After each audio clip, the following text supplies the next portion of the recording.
The Bitter Brew of Kale. Kale and Amara sat at the large oak table in the sunlit workshop, their heads bent close together.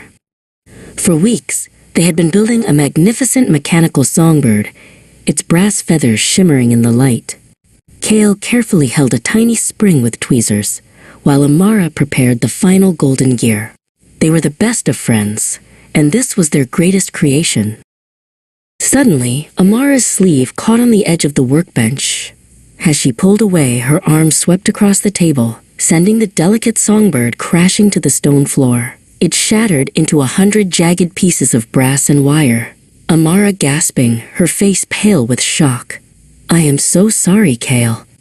"It was an accident," she cried. But Kale did not listen. A hot, red flame ignited in his chest. He didn't see Amara's tears. He only saw his ruined work. "You did it on purpose," he shouted, his voice shaking the room. He pushed past her, leaving Amara standing alone among the broken gears. He decided right then that he would never forgive her. Days turned into a week.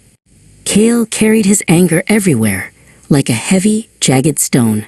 He thought about how unfair it was every morning and every night. He replayed the moment the bird broke over and over in his mind, fueling the fire inside him.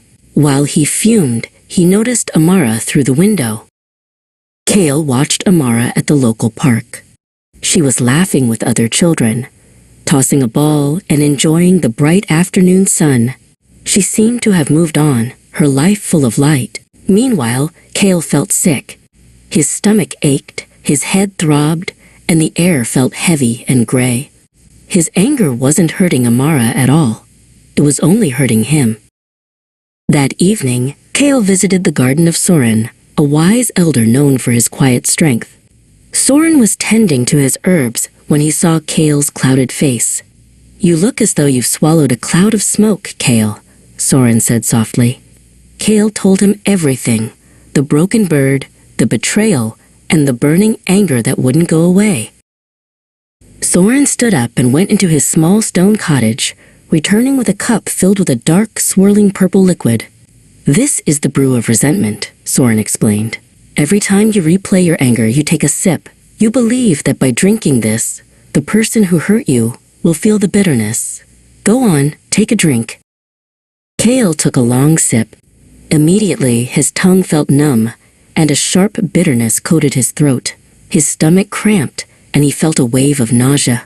He looked across the fence at Amara's house. She was sitting on her porch, eating a sweet red apple, looking perfectly content. She didn't feel the bitterness at all. "Do you see?" Soren asked, gently taking the cup back. "Holding on to anger is like drinking poison and expecting the other person to suffer. You are the one with the bitter tongue and the aching heart. Amara is at peace while you are making yourself ill with the ghost of the past." Kale looked at his hands and realized Soren was right. He had been punishing himself for Amara's mistake. The anger hadn't fixed the bird, and it hadn't made him feel better. It had only stolen his joy. He stood up and took a deep breath, feeling the poison finally begin to fade as he decided to let the resentment go. The next morning, Kale walked back to the workshop.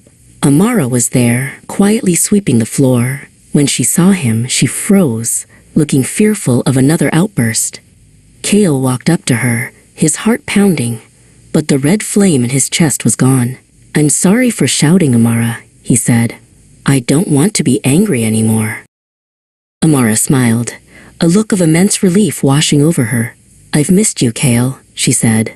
Together, they sat back down at the oak table. They gathered the broken brass feathers and the golden gears. It would take a long time to fix the songbird, but as they worked side by side, Kale felt light and free. The bitterness was gone, replaced by the quiet music of friendship.